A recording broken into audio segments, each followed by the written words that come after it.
Throwing everything I have at the windmill and seeing what sticks. This is Tell It Someone. First question is from Jonathan Stern. Why is it that when you put Christian before any form of art, it makes the project 900 times worse?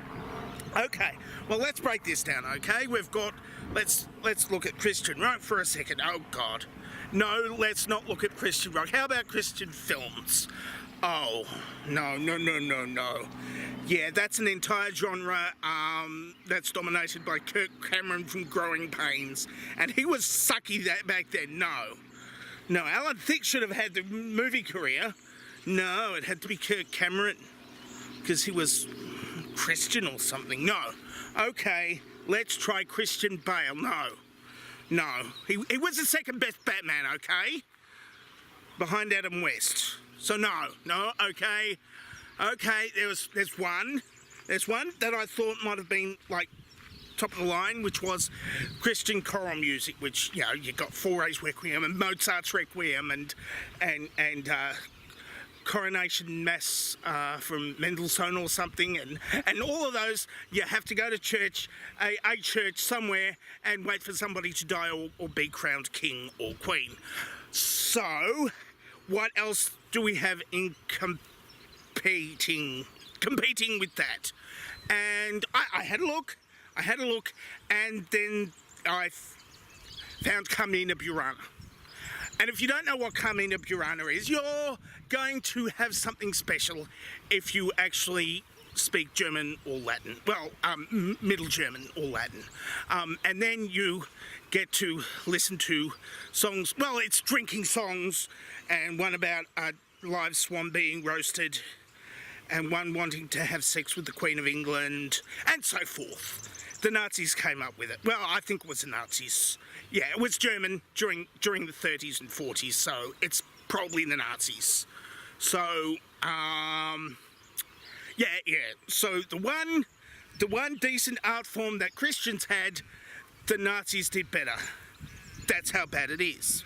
Next question is from The Naked Wombat. Are planes just a form of meaty cloud storage, and does it taste like bacon? Well, of course, people taste like bacon. Definitely bacon, but that's because I dip my hands in bacon fat.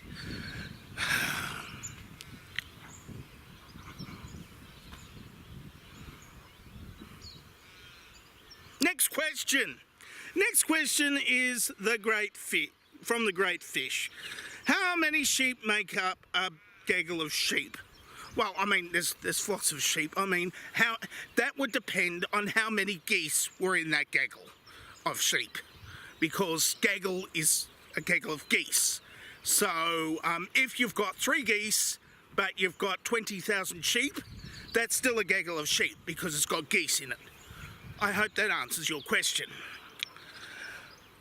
Canadian Atheists asks, ginger or nutmeg? Well, Meg? It's Marianne.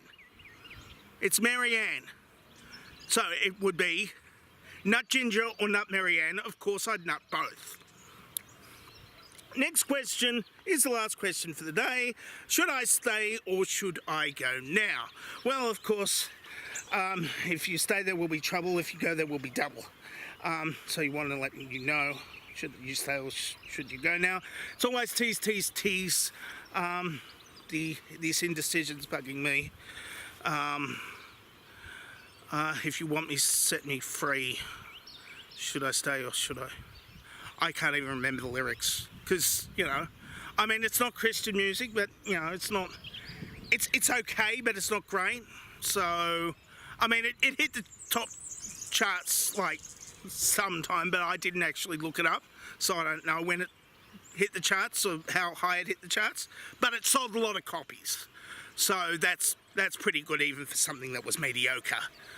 But, you know, a lot of mediocre hit the charts, and that goes over the whole time, not just now. I mean, back in the 70s or so, you had things like, who do you call it, that guy, Bay City Rollers, and I don't even know any of their music, but they were dominant in the 70s, but they just disappeared now. And there's a lot of bands like that who were really big, but they were really crap too. And I don't even know how I got here. And that might be because that's it for Tell Someone for this week. If you would like to ask a question, then ask a question down in the pants or something below. Or you could answer this dovetail question, which I have conveniently put over there this week.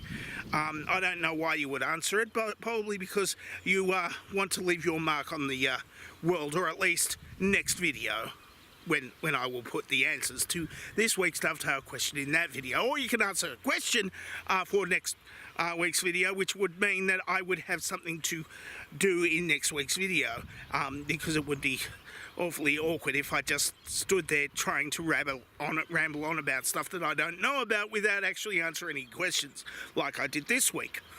I'm dangerously talented and I don't have a cool sign-off.